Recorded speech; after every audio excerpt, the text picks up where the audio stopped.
പഹൽഗാം കൂട്ടക്കുരുതിക്ക് പിന്നിൽ പാകിസ്ഥാൻ്റെ ISIയും പാകിസ്ഥാൻ സൈന്യവും ലഷ്കർ ഇ തോയ്ബയുമാണെന്ന് NIA കണ്ടെത്തിയിരിക്കുന്ന വാർത്ത വരുന്നു. NIAയുടെ കണ്ടെത്തൽ കൃത്യമാണ്. കാരണം അഫ്ഗാനിസ്ഥാനിൽ നിന്ന് അല്ലെങ്കിൽ താലിബാനിൽ നിന്ന് വരുന്ന വാർത്തകൾ ഇത് ശരിവെക്കുന്നതാണ്. പാകിസ്ഥാൻ്റെ പടിഞ്ഞാററ്റത്ത് കിടക്കുന്ന അഫ്ഗാനിസ്ഥാൻ, അവിടെ ഇപ്പം ഭരിക്കുന്നത് താലിബാനാണ്. അഫ്ഗാനിസ്ഥാൻ നമുക്കറിയാം, ലോകത്തിലെ പല പഴയ കാലം മുതൽ പഴയ ശക്തികൾ അഫ്ഗാനിസ്ഥാനിൽ മാറി മാറി ഭരണം നടത്തിയതാണ്. അഫ്ഗാനിസ്ഥാനിലെ അവസാനം സോവിയറ്റ് യൂണിയൻ ഉണ്ടായിരുന്നു, US ഉണ്ടായിരുന്നു. ഓരോരുത്തർ അവിടുന്ന് പതുക്കെ പതുക്കെ പിന്മാറി. എന്നാൽ ഏറ്റവും അവസാനം അഫ്ഗാനിസ്ഥാൻ ഗവൺമെൻറ്റിനെ താങ്ങി നിർത്തിയിരുന്നത് US നാറ്റോ ശക്തികളുമായിരുന്നു. 20 വർഷത്തോളം അവർ ആ അഫ്ഗാനിസ്ഥാൻ ഗവൺമെൻറ്റിനെ താങ്ങി നിർത്താൻ വേണ്ടി അവിടെ യുദ്ധം ചെയ്തു. താലിബാൻ അതിശക്തമായ ഒരു ടെററിസ്റ്റ് ഓർഗനൈസേഷനായിരുന്നു. അവർ 20 വർഷത്തോളം അമേരിക്കയും നാറ്റോയും പാടുപെടുത്തി. അവസാനം അവർ താലിബാൻ അല്ലെങ്കിൽ അഫ്ഗാനിസ്ഥാൻ വിട്ടുപോയി. അഫ്ഗാനിസ്ഥാൻ വിട്ട ഉടൻ താലിബാനെ 7 ദിവസത്തിനകം അവിടെ ഭരണത്തിലെത്തി. അങ്ങനെ ലോകരാഷ്ട്രങ്ങളുടെ അംഗീകാരമില്ലാതെ താലിബാൻ അഫ്ഗാനിസ്ഥാനിൽ ഭരണം നടത്തുകയാണ്. ലോകത്തിലെ ഒരു രാഷ്ട്രങ്ങളും ഇതുവരെ താലിബാനെ അംഗീകരിച്ചിട്ടില്ല.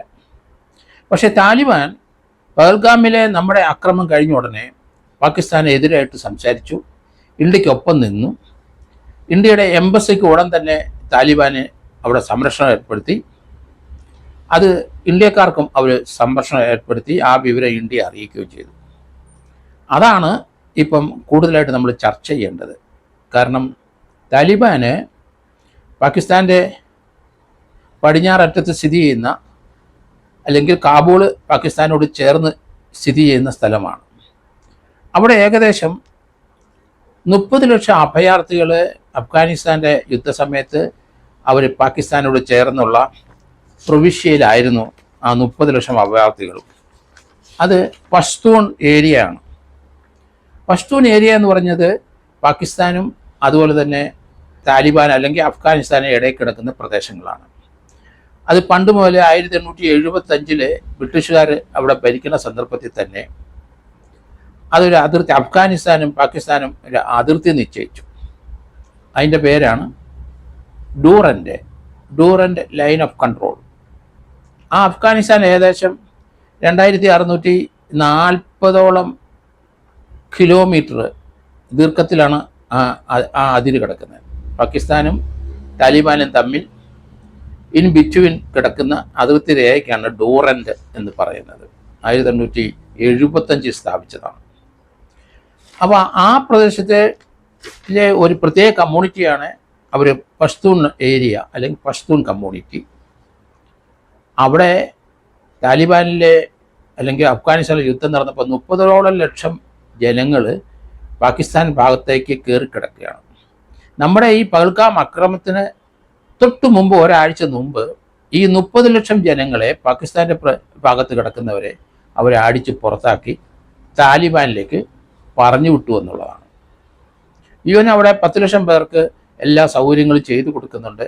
അതുപോലെ ഇറാൻ്റെ അവിടെ ഒരു 10 ലക്ഷം പേര് ഇതുപോലെ പുറന്തള്ളപ്പെടപ്പുണ്ട്. അവിടെ UN സഹായം കൊടുക്കുന്നുണ്ട്. ഇവിടെ UN കിടക്കുന്നുണ്ട്. എന്നാലും 30 ലക്ഷത്തോളം ജനങ്ങൾ പാകിസ്ഥാൻ്റെ ഏരിയയിൽ കയറി കിടക്കുന്ന ആ താലിബാനിലെ ആ കൊടും ഭീകരമായ ആ യുദ്ധം നടക്കുന്ന സമയത്ത് അവിടുന്ന് ആൾക്കാരെല്ലാം ഓടി ഒളിച്ചത് പാകിസ്ഥാനിലേക്കാണ് പോയത്.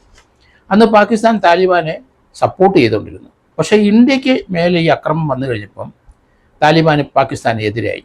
അതിൻ്റെ കാരണങ്ങൾ, താലിബാന് ഒരു സ്വതന്ത്ര രാഷ്ട്രമായ അംഗീകാരം മറ്റ് രാജ്യങ്ങളൊന്നും ഇതുവരെ കൊടുത്തിട്ടില്ല. ഇന്ത്യയുടെ സഹായമില്ലാതെ അത് മുന്നോട്ട് പോകില്ല എന്ന് അവർക്കറിയാം. പഷ്തൂൺ അവർ മുസ്ലിം സമുദായത്തിലെ ശരിയത്ത് വിഭാഗക്കാരാണ്. അവർക്ക് ഒരു ശരിയത്തും അതുപോലെ പഷ്തൂൺ രീതിയിലുള്ള ഒരു ഭരണം അവിടെ നടക്കണം. വെസ്റ്റേണിൻ്റെ ഒരു അക്രമമോ അവരുടെ സംസ്കാരമൊന്നും ഇങ്ങോട്ട് കയറാതെ ഒരു ഇസ്ലാമിക രാഷ്ട്രം വേണമെന്നാണ് താലിബാൻ്റെ ആഗ്രഹം. അതുകൊണ്ടാണ് അവർക്ക് ലോകത്തിന് ഒരു അംഗീകാരം വാങ്ങണമെങ്കിൽ വർഷങ്ങളെടുക്കും, ഇന്ത്യയുടെ സഹായം വേണം. അഫ്ഗാനിസ്ഥാനിലെ ഇപ്പോഴത്തെ അവസ്ഥ വളരെ ശോചനീയമാണ്. അവിടെ താലിബാൻ ഭരിക്കുന്നിടത്ത് അവർക്ക് പ്രത്യേക വരുമാനമൊന്നുമില്ല. അപ്പോൾ അവർ ഇന്ത്യയുടെ ഭാഗത്ത് നിന്ന് ഇന്ത്യയുടെ സഹായം വാങ്ങിച്ചുകൊണ്ടിരിക്കുകയാണ്. $3 ബില്യൺ സഹായം ഇന്ത്യ ഇപ്പോൾ അവർക്ക് കൊടുത്തു. ഏകദേശം 500ഓളം പ്രോജക്റ്റുകൾ അവരുടെ അവിടുത്തെ നദികളും അതുപോലെ ഡാമുകളും അതുപോലെ കൃഷിസ്ഥലങ്ങളും അത് പാലങ്ങൾ വെക്കാനും അതുപോലെ തന്നെ റോഡ് നന്നാക്കാനും ഇങ്ങനെ എല്ലാം കൂടെ 500 പ്രോജക്റ്റിനാണ് ഇന്ത്യ $3 ബില്യൺ സഹായം കൊടുത്തുകൊണ്ടിരിക്കുന്നത്. അത് ലോകരാഷ്ട്രങ്ങൾ ആരും താലിബാനെ സഹായിച്ചിട്ടില്ല. മനുഷ്യത്വപരമായ പ്രവർത്തനം കാരണം ഇന്ത്യ അങ്ങനൊരു സഹായം എത്തിച്ചു. ലോകരാഷ്ട്രങ്ങളിൽ എവിടെയായാലും ശരി, ശത്രുവായാലും ശരി, അവിടങ്ങളിൽ ദുരിതം അനുഭവിക്കുന്നവർക്ക് UN സഹായിക്കുന്നത് പോലെ തന്നെ നമ്മൾ സഹായിക്കുന്നുണ്ട്. അതുതന്നെയല്ല UN ഏറ്റവും കൂടുതൽ ഫണ്ട് കൊടുക്കുന്നതും ഇന്ത്യ തന്നെയാണ്. അതിന് ആരും സംശയം തന്നെയില്ല. അതേസമയത്ത് ഇപ്പം താലിബാൻ്റെ ആ ഒരു ശക്തി അല്ല, താലിബാൻ പറയുന്ന അവർ ഇപ്പം പാകിസ്ഥാനെതിരായിട്ട് പറയുന്നു. ആ താലിബാൻ പറയുന്നത് അത് ഏകദേശം 2 ആഴ്ച മുമ്പാണ്. നമ്മുടെ 22-ാം തീയതി പഹൽഗാമിലെ ഈ ആക്രമണം നടക്കുന്ന ഒരാഴ്ച മുമ്പ് അതിന് പ്രിപ്പറേഷനാണ് പാകിസ്ഥാൻ നടത്തിയത്. കാരണം ഇതെല്ലാം കൂടെ യുദ്ധവും ഇതെല്ലാം കൂടെ വന്നു കഴിഞ്ഞാൽ ഈ 30,000 പേര് അവിടെ കിടക്കുന്നത് ചിലപ്പം പാകിസ്ഥാനെതിരായിട്ട് നീങ്ങിയെങ്കിലോ എന്നൊരു ഭയം. അതുകൊണ്ട് അവരെ പുറത്താക്കി ഡൂറൻറ്റ് രേഖയ്ക്ക് വെളിയിലാക്കി കഴിഞ്ഞു. ഇത് ഒരു ഇസ്ലാമിക് രാഷ്ട്രം ഷിയ ശരിയത്ത് നിയമപ്രകാരം തുടങ്ങാൻ തന്നെയാണ് താലിബാൻ്റെ ശ്രമം.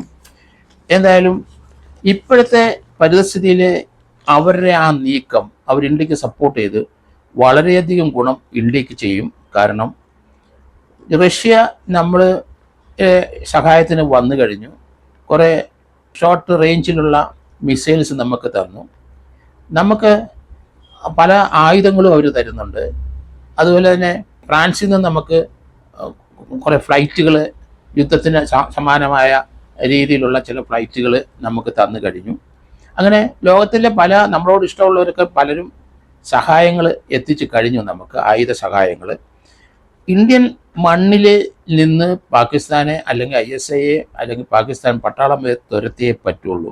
അതുകൊണ്ട് നമ്മൾ കൃത്യമായി പാകിസ്ഥാൻ കാശ്മീർ അല്ലെങ്കിൽ പാകിസ്ഥാൻകാർ ഓക്യുപ്പൈ ചെയ്തിരിക്കുന്ന കാശ്മീരിൻ്റെ അത്രയും ഭാഗങ്ങൾ ഇന്ത്യ തിരിച്ചു പിടിക്കണമെന്നാണ് ഞാൻ പറയും ഈ സന്ദർഭത്തിൽ.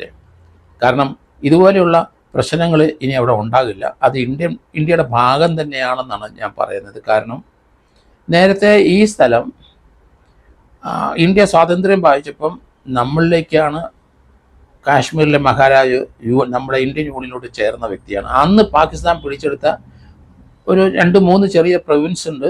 ആ പ്രൊവിൻസ് നമുക്ക് തിരിച്ചു പിടിച്ചേ വെക്കുള്ളൂ. അതിലൊരു വാലറ്റം പോലെ കിടക്കുന്ന പാകിസ്ഥാനിലേക്കും അതുപോലെ ജമ്മു കാശ്മീരിലെ ആ സംസ്ഥാനത്തിന് ഇടയ്ക്ക് വാലുപോലെ കിടക്കുന്ന ഒരു സ്ഥലമാണ് ആസാദ് കാശ്മീർ.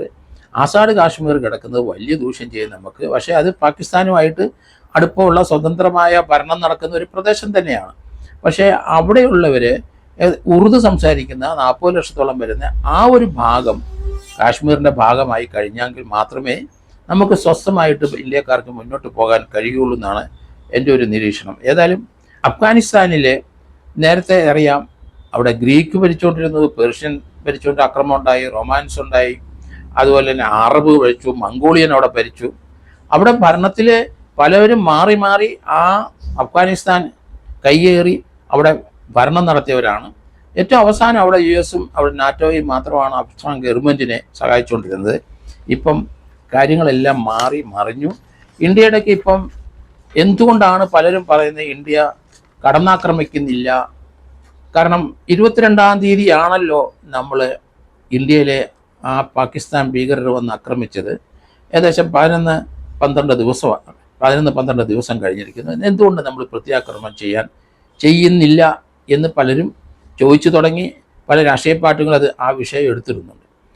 ഒരു കാരണവശാലും നമുക്ക് അങ്ങനെ പെട്ടെന്നൊരു പ്രത്യാക്രമണം നടത്താൻ കഴിയില്ല. ഇന്ത്യ ലോകത്തിലെ സാമ്പത്തിക രംഗത്ത് നിൽക്കുന്ന 3-ാമത്തെ 4-ാമത്തെ രാജ്യമായിട്ട് വന്നിരിക്കുകയാണ്. ലോകത്തിലെ പല പ്രശ്നങ്ങൾക്കും എല്ലാവരും ഉറ്റുനോക്കുന്ന ഇന്ത്യയാണ്. ഇന്ത്യയുടെ സ്റ്റാൻഡ് അതാണ്. അപ്പോൾ നമ്മളൊരു അക്രമകാരിയായി അങ്ങോട്ട് കയറി അടിച്ച് അവിടുത്തെ ജനങ്ങളെ കൊന്നൊടുക്കാനൊന്നും നമുക്ക് പോകാൻ കഴിയില്ല. അവർ നമ്മുടെ ശത്രുപക്ഷത്താണെങ്കിലും ശരി, അവിടുത്തെ ജനങ്ങളോടത്ത് നമുക്ക് യാതൊരു വൈരാഗ്യവുമില്ല. അവിടുത്തെ പട്ടാള മേധാവികളും അവിടുത്തെ ടെററിസ്റ്റ് ഓർഗനൈസേഷനുമാണ് ഇന്ത്യക്കെതിരായിട്ട് നീങ്ങുന്നതെന്ന് വ്യക്തമാണ്, നമുക്കറിയാം. അതുകൊണ്ട് ലോകരാഷ്ട്രങ്ങൾ എപ്പോഴും നമ്മുടെ കൂടെ തന്നെ നിൽക്കുന്നതിൻ്റെ കാരണം നമ്മൾ സത്യസന്ധമായിട്ടും ജസ്റ്റായിട്ടുള്ള പ്രവൃത്തിയെ ചെയ്യുള്ളൂ എന്ന് അവർക്കറിയാം. പക്ഷേ ഇപ്പോഴും നമ്മളെ ആക്രമിച്ച ആ ലഷ്കർ ഇ തോയ്ബയുടെ നേതാക്കന്മാരും പാകിസ്ഥാനിലെ പട്ടാള മേധാവികളെയും അവരെ നമ്മൾ കൊന്നൊടുക്കേണ്ട സമയം കഴിഞ്ഞിരിക്കുന്നു. ഇന്ത്യയുടെ ശത്രുക്കൾ ആ വ്യക്തികൾ ആരാണെന്ന് നമുക്കറിയാം. അത് ഇന്ത്യയുടെ പ്രതിരോധം കാക്കുന്നവർക്കും എല്ലാവർക്കും അറിയാം. അതൊരു ഏരിയൽ സ്ട്രൈക്ക് വരും. കൃത്യമായ ആൾക്കാർ ഇന്ത്യയെ അതല്ലാതെ വേറെ ആരെയും തൊടില്ല എന്ന് എനിക്ക് തോന്നുന്നത്. സർജിക്കൽ സ്ട്രൈക്ക് തന്നെ ഈ കാര്യത്തിലുണ്ടാകും. പാകിസ്ഥാനിലെ ഇപ്പോൾ ആ ലഷ്കർ ഇ തോയ്ബയും അവരെ സംരക്ഷിക്കുന്നവരും ഇപ്പോഴത്തെ അവിടുത്തെ പട്ടാള മേധാവി 3-4 പേരും അവരെ മാത്രം ടാർഗറ്റ് ചെയ്താൽ പാകിസ്ഥാനിൽ ജനാധിപത്യം വരും. കാരണം ഇവരാണ് വർഷങ്ങളായിട്ട് സ്വാതന്ത്ര്യം പ്രാപിച്ച ശേഷം പാകിസ്ഥാനിലെ രാഷ്ട്രീയമായ ഒരു മതേതര സ്വഭാവമുള്ള ഡെമോക്രാറ്റിക്കായ ഒരു ഭരണം കൊണ്ടുവരാതെ തലപ്പത്ത് പാകിസ്ഥാനിൽ ഇരിക്കുന്ന അന്ന് മുതൽ ഇന്ന് വരെ പാകിസ്ഥാൻ പ്രസിഡൻ്റായിട്ട് പലരും വന്നിരിക്കുന്നതിൽ പട്ടാള മേധാവികളാണ്. അതേ രീതി തന്ത്രത്തിൽ തന്നെയാണ് അവരുടെ തന്ത്രങ്ങളാണ് ഒരിക്കലും ഇന്ത്യക്കൊരു ശാശ്വതമായ ഒരു അന്തരീക്ഷം, സമാധാനത്തിൻ്റെ അന്തരീക്ഷം കിട്ടാതിരിക്കാൻ വേണ്ടി തന്നെ പാകിസ്ഥാൻ എപ്പോഴും പണിതുകൊണ്ടിരിക്കും. 2000 മുതൽ നമ്മൾ അനുഭവിച്ചുകൊണ്ടിരിക്കുന്ന ബോംബെ ഉൾപ്പെടെയുള്ള ആയിരക്കണക്കിന് ആൾക്കാർ നമ്മൾ കൊല്ലപ്പെട്ടു. ഇന്ത്യയുടെ പല സ്ഥലങ്ങളിലും പല സ്റ്റേറ്റുകളിലും അവർ ടെററിസ്റ്റ് ആക്രമണം നടത്തി. അതേ രീതിയിലൊരു ആക്രമണം ഇന്ന് വരെ പാകിസ്ഥാൻ കണ്ടിട്ടില്ല. തിരിച്ച് അതേ രീതി കൊടുക്കേണ്ടിയും വരും. നമ്മൾ ഇപ്പം ചെയ്യുന്നത് മിനിമം ആയിട്ടുള്ള പാകിസ്ഥാനിലെ ഇന്ത്യക്കെതിരായി പ്രവർത്തിക്കുന്ന ആ തലയാണ് നമുക്ക് വേണ്ടത്. അത് സർജിക്കൽ സ്ട്രൈക്ക് തന്നെ ചെയ്യും എന്നാണ് ഞാൻ കരുതുന്നത്. അതോടൊപ്പം തന്നെ ഇന്ത്യയുടെ വടക്കറ്റത്തുള്ള കാശ്മീരിൻ്റെ കുറച്ച് ഭാഗങ്ങളും ആസാദ് കാശ്മീർ ഇന്ത്യയുടെ ഒപ്പം, അത് ജമ്മു കാശ്മീരിനൊപ്പം ആ സ്റ്റേറ്റിനൊപ്പം ചേർന്ന് കഴിഞ്ഞാൽ ശാശ്വതമായ ഒരു പരിഹാരം ഉണ്ടാവും തന്നെയാണ് എൻ്റെ ഒരു കണക്കൂട്ടൽ. പാകിസ്ഥാനിൽ പതുക്കെ ജനാധിപത്യത്തിലോട്ട് വരും. അതുപോലെ ഇതിന് രീതിയിലുള്ള ഒരു മൂവ്മെൻറ്റ് പാകിസ്ഥാനിൽ ഉണ്ടായില്ലെങ്കിൽ പാകിസ്ഥാൻ 2-3 കഷ്ണങ്ങളായി തന്നെ മാറും. ബലൂചിസ്ഥാൻ എന്തായാലും അടിയന്തര ഏറ്റവും പെട്ടെന്ന് പാകിസ്ഥാനിൽ വേർപെട്ട് പോകും എന്നാണ് കരുതുന്നത്. 2-3 ചെറു രാജ്യങ്ങളായിട്ട് പാകിസ്ഥാൻ മാറും. ഇന്ത്യ പാകിസ്ഥാനെ സാമ്പത്തികമായി ഞെരുക്കിക്കൊണ്ടിരിക്കുകയാണ്. അത് അവർക്ക് അതിജീവിക്കാൻ കഴിയില്ല. 3-4 ദിവസത്തിനുള്ളിൽ പാകിസ്ഥാനെ യുദ്ധം ചെയ്യാനുള്ള സന്നാഹങ്ങൾ അവരുടെ കയ്യിലില്ല. ഇന്ത്യ അതൊക്കെ തന്നെ കണക്ക് കൂട്ടിയിട്ടാണ് വളരെ പതുക്കെ സ്ലോ ആയിട്ട് ഇന്ത്യ പോകുന്നത്. ഇന്ത്യക്ക് ഇനി തെറ്റുപറ്റാൻ പാടില്ല. ലോകരാഷ്ട്രങ്ങൾ നമ്മളെ വിമർശിക്കും.